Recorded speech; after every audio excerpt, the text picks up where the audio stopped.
Yep, you already know. Another episode of Fix It Again coming at you right now. Make big power on these clutches.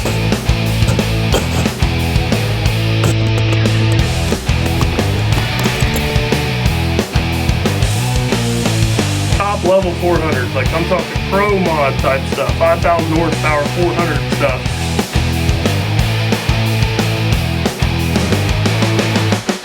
On today's episode, we have this fine specimen of a 47 RH here, and this is going to be a little bit of an interesting one because this is a transmission that I built back in 2019 or 2020, sometime around that time period, and the customer is wanting to do some upgrade stuff to it and turn it into a 47 RE/RH hybrid so that way it will bolt up into his new truck.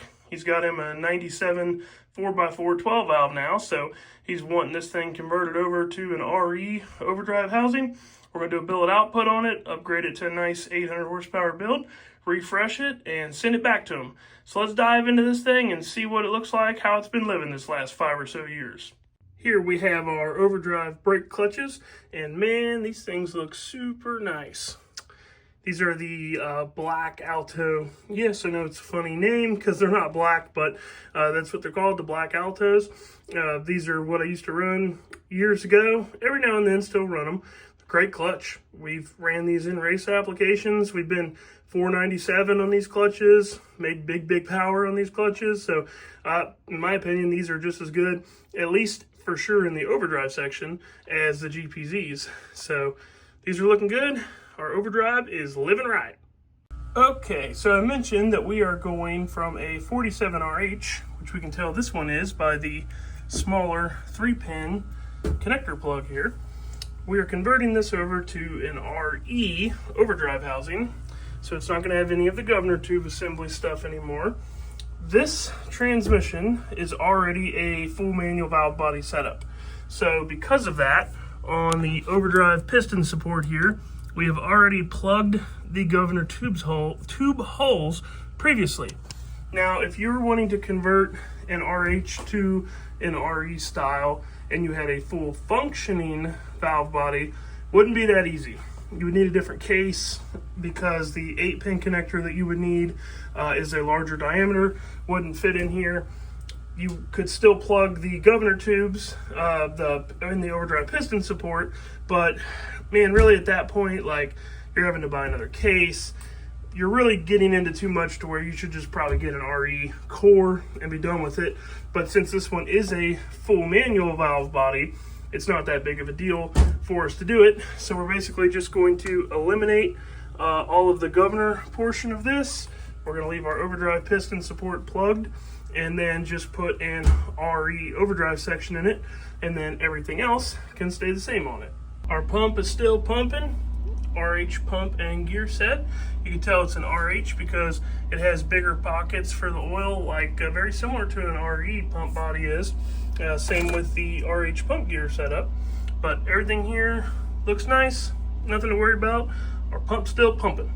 Look at that second gear band. She has been living right. Obviously, you can tell that it's used, but looking good. Nothing scary here on the direct drum. Super happy with the way that the second gear band looks. We've got our first victims. The forward clutches are straight up not having a good time, bro. They've been a little bit hot. Just a little bit hot.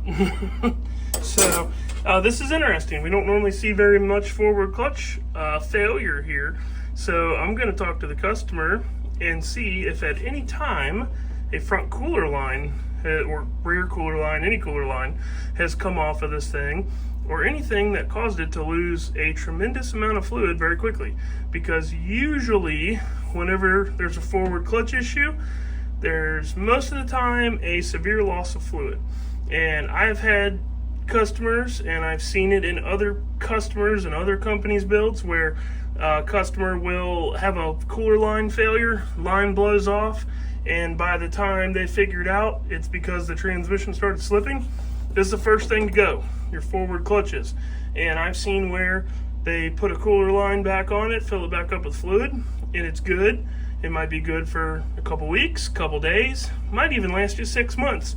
But when these forwards slip, because they're not intended to be a shifting clutch pack, these things really never should slip.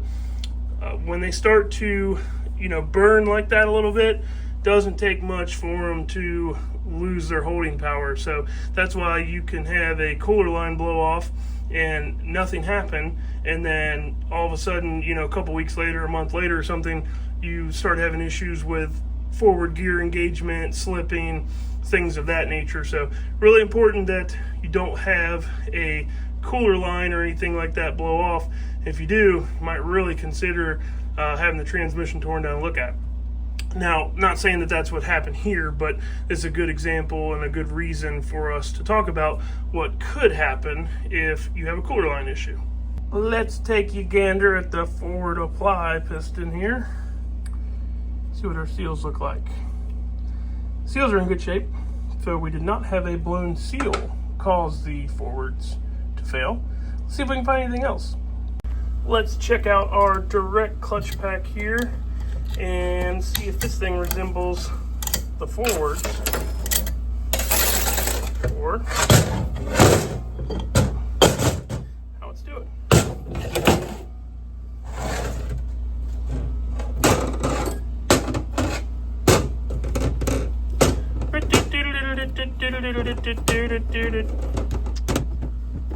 The camera guy can keep the camera in frame. Okay, very quick inspection. These look nice. Happy. Happy. Also happy. Do the part where you speed it up. Happy. Nice. Yes, sir. These things are very happy. So we definitely don't have a line pressure issue that led to the forward clutch failure, or we certainly would have seen it in the directs. Anytime you have low line pressure, these babies definitely suffer. So the investigation must go on. Good old school Kevlar heavy duty low reverse band hanging in there doing its job. Low reverse drum doing its job as well. Happy to see on the Planetary front that we have already upgraded it to a RE style steel front Planetary. The RHs have this aluminum 5-pinion front planet, and I've seen these things make big power and live, and I've also seen these things break in situations where they really shouldn't have, like if they get shock loaded, wheel hop, stuff like that. So if you're shooting for north of 800 horsepower, you're really better off to just go ahead and stick the steel front Planetary in it. And luckily, this one already has one, so we're good on that front. Another tech tip here. No matter if you have a 47RH, 47RE, or a 48RE, it is of my opinion and my suggestion that you only use this style filter. This is a 727 style, it's called a large Dacron filter. And the reason that I suggest that you only use this is because you can see that this whole open element here can provide a lot of fluid flow. The 48 filters are basically this same filter inside of a plastic cover, and they only have a small hole opening in it. In a high performance application, you're trying to suck a lot of volume of fluid through a small area. So in the 400 world, like top level 400s, like I'm talking pro mod type stuff, 5,000 horsepower 400 stuff, they'll even convert those over to the 727 style filter. I've seen that with the M&M transmission. So that is the filter that you want to run no matter what, in my opinion. Got her all shined up, back together, ready to go back to the customer.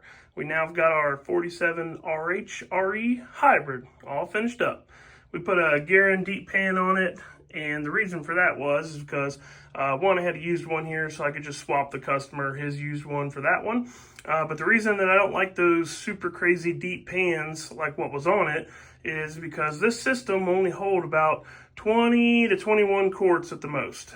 You get up above that, and this thing will actually, when it warms up, puke fluid out of the breather there. And that is a pain. You don't want to have to deal with that. So you got to be careful with how many quarts that you're putting in the system. And some of those older super deep pans, like with what this thing had on it, that is a problem when it gets up to operating temp. And we don't want anybody to have any problems. So this one is all done. We have successfully fixed it again, and it's going to go back to Missouri, get back in a new truck to start a new life, and see how long we can get out of this one. All right, boys and girls, that's a wrap. So thanks for tuning in. Thanks for watching. If you're new here, click the like button, click the subscribe button, and hopefully you guys kept all your fingers and all your toes and had a great, wonderful 4th of July with your families. See you next time.